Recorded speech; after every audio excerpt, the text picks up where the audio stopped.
कश्मीर में एक चरारे शरीफ की मजार थी जो सैकड़ों साल पुरानी थी, उसे जला के ध्वस्त कर दिया गया और जलाने वाला कश्मीर भाग गया। उसके बारे में कोई नहीं बोलता। सेकुलरिज्म का सूरमा उत्तर से दक्षिण तक चुप बने रहते हैं। हमारे दिल में उसके लिए भी दर्द। हिंदू मुस्लिम के लिए हमारे ऊपर आरोप लगाते हो, ये शिया सुन्नी के बीच में जो होता था वो भी शांतिपूर्वक हमारे दौर में हुआ। कश्मीर हो या देश का कोई और हिस्सा हो। बहुत बताया जाता है कि जम्मू कश्मीर सूफी का बहुत बड़ा सेंटर था। मैं पूछना चाहता हूं कि विगत 30 वर्षों से सूफीज्म के 4 बड़े सिलसिले हैं, नक्शबंदी, सोहरावर्दी, चिश्ती और कादरी। एक का भी कोई मरकज बचा हो तो बता दीजिए।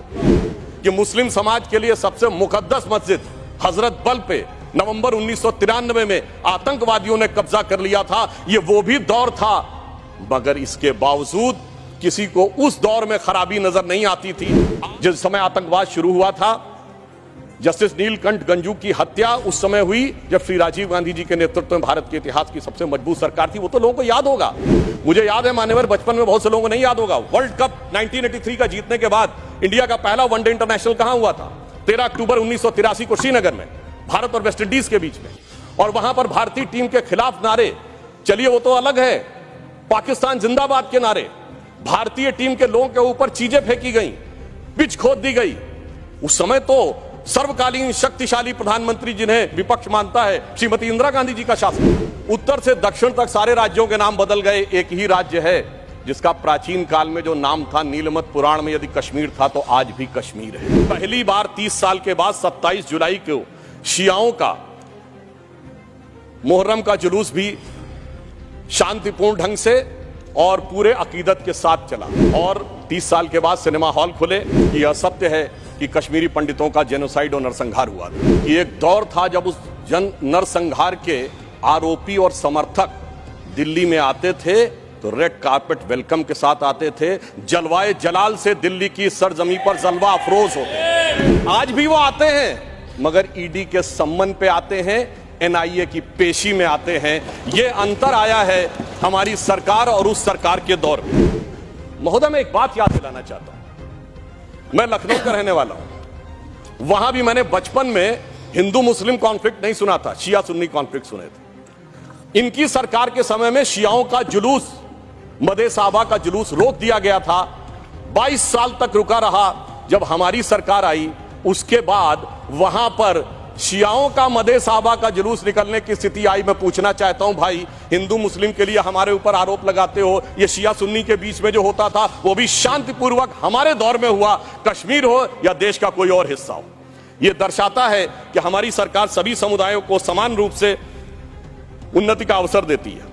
और 30 साल के बाद सिनेमा हॉल खुले। आज जब सब कुछ शांतिपूर्ण और सही ढंग से चल रहा है, तब यह समस्याएं नजर आती हैं कि आज दुनिया का सबसे ऊंचा पुल जो 1315 मीटर का है, वो आज चिनाब नदी के तट के ऊपर बना हुआ है। यह दर्शाता है कि कश्मीर किस नई ऊंचाई की तरफ जा रहा है। महोदय, मैं याद दिलाना चाहता हूं, हमारे बचपन में जिस जमाने में कश्मीर में आतंकवाद फैला था, तो हम लोग कहते थे झेलम नदी का प्राचीन वैदिक नाम है वितस्ता और चिनाब का है अक्सिनी। तो हम कहते थे, बो दिए विष बीज किसने, अब वितस्ता ने पुकारा, क्यों झुलसता जा रहा कश्मीर नंदन वन हमारा। आज मोदी जी की सरकार आने के बाद हम कह सकते हैं, पर आज दुनिया का सबसे ऊंचा पुल अक्सिनी पर हमारा जो उभरता जा रहा, जो निखरता जा रहा कश्मीर नंदन वन हमारा।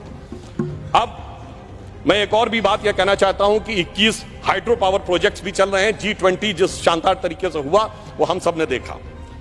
परंतु यहां मैं एक बात कहना चाहूंगा कि यह विषय इतना आसान नहीं था जितना समझा जाता है। जिस समय आतंकवाद शुरू हुआ था, जस्टिस नीलकंठ गंजू की हत्या उस समय हुई जब श्री राजीव गांधी जी के नेतृत्व में भारत के इतिहास की सबसे मजबूत सरकार थी। वो तो लोगों को याद होगा।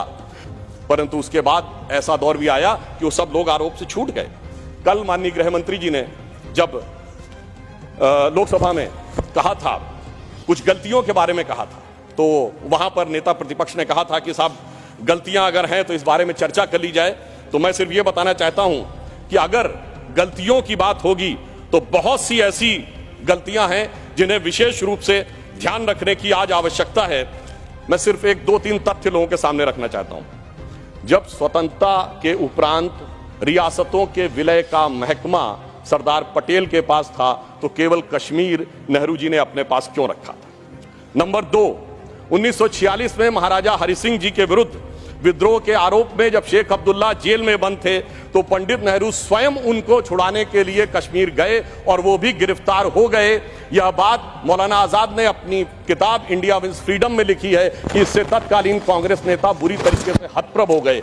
और इस परिस्थिति में जिस समय पाकिस्तान ने आक्रमण किया उसे कबायली आक्रमण क्यों कहा गया, सेना का आक्रमण क्यों नहीं कहा गया। और इसके अतिरिक्त मैं यह भी कहना चाहूंगा कि जिस समय यह कश्मीर का संघर्ष हुआ, एक फैक्ट रखना चाहता हूं, उस समय तो माउंटबेटन 30 जून 1948 तक वाइसरॉय थे। भारत की सेना अध्यक्ष जनवरी 1949 तक जनरल रॉय बूचर था और पाकिस्तान की सेना का अध्यक्ष जनवरी 1951 तक अंग्रेज था।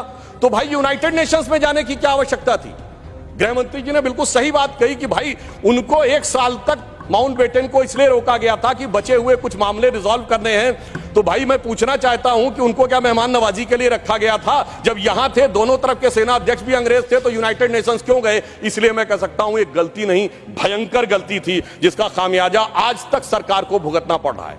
और फिर इतना ही नहीं, करेस्पॉन्डेंट ऑफ सरदार पटेल से बहुत स्पष्ट है कि वहां लिखा जा रहा था कि residual powers will be vested in the interim government of Jammu and Kashmir, जिसको सरदार पटेल के इंसिस्टेंस के ऊपर यूनियन गवर्नमेंट कर दिया गया। अगर रेजिडुअल पावर्स उनके पास वेस्टेड होती तो आप समझ सकते हैं कि आज कितनी बड़ी चुनौती का सामना करना पड़ता। और ये correspondence of Sardar Patel 1945 to 50 के खंड 1 में जो वी शंकर उनके सेक्रेटरी थे, उन्होंने इस बात को लिखा है।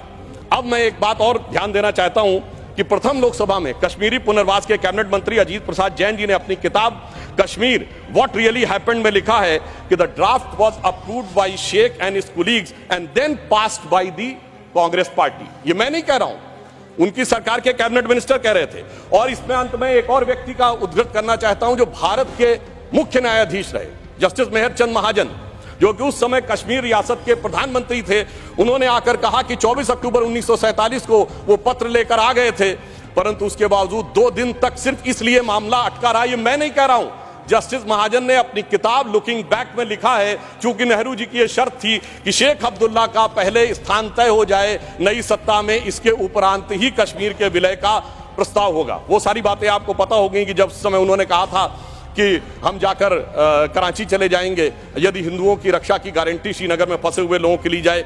इसलिए मैं कहना चाहता हूं इसके लिए एक दिन नहीं, एक सत्र भी कमजोर पड़ जाएगा। और आज अगर आप देखें कि अंतर देखिए, एक उधर का कश्मीर और एक इधर का कश्मीर। एक इधर का कश्मीर है जहां पर टेक्नोलॉजी में, जहां पर की कल्चर में उन्नति हो रही है, जहां विकास हो रहा है, G20 किया जा रहा है। और एक उधर का कश्मीर है, यहां हमारा सबसे ऊंचा पुल है और वहां बड़े बड़े आतंकवादी संगठनों के साथ उधर के कश्मीर के लोग बैठे हुए हैं।